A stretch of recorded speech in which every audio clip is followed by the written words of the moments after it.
Ang video na ituturo ko sa inyo ay kung paano mag-wiring ng 3-way switch. Ang ibig sabihin ng 3-way switch, isang ilaw kinokontrol ng dalawang switch. Kadalasan ini-install ito kapag second floor ang bahay. Ini-install ito sa may hagdan.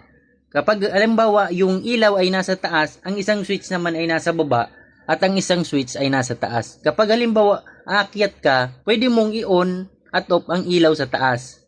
Halimbawa aakyat ka, i-on mo yung ilaw sa taas. At kapag halimbawa nasa taas ka na, pwede mo nang i-off ang ilaw. Kahit saan dyan, pwede mong i-on at off ang ilaw. Kaya ituturo ko sa inyo step by step kung paano ang wiring connection nito. Kapag ilaw lang ang inyong i-wiring, ang circuit breaker dyan na gagamitin, 15 ampere. At sa wiring niya naman, number 14. Galing circuit breaker, yung live wire niya, pumunta na yan dito sa papuntang switch. At ito namang neutral, dito natin yan i-connect sa isang line ng receptacle. Dito yan nakakonect sa gilid ng receptacle.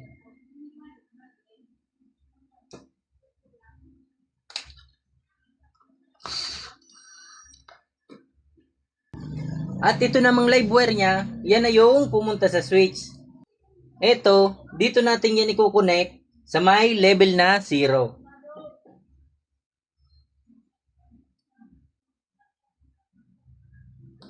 At ito namang dalawang wire, ang tawag dito, traveler. I-connect natin yan dito sa may level na 1 at saka 3.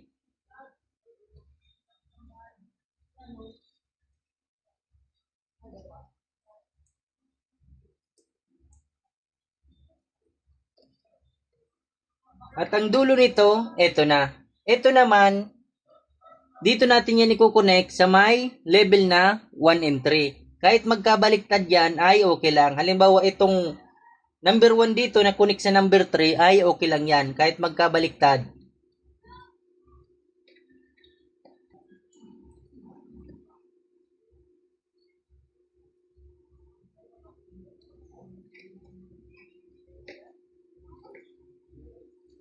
At ang return naman ng switch, dito natin yan i-connect sa may level na 0.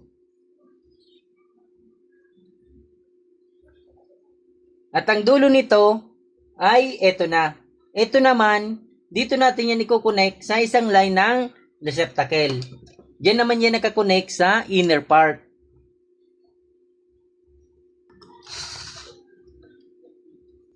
Ipasok na natin ang receptacle sa junction box.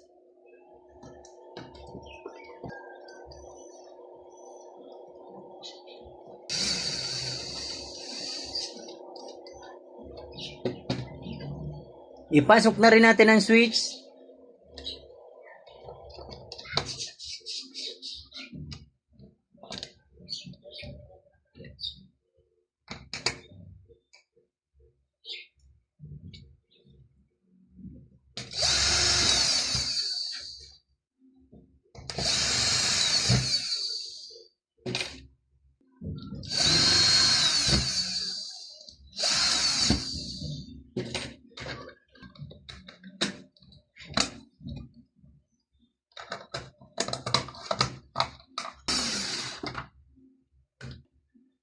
Lagyan na natin ang bulb.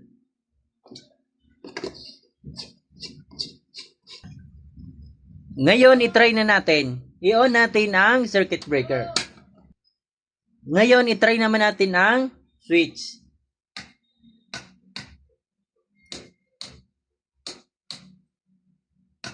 Ganyan lang ang wiring connection.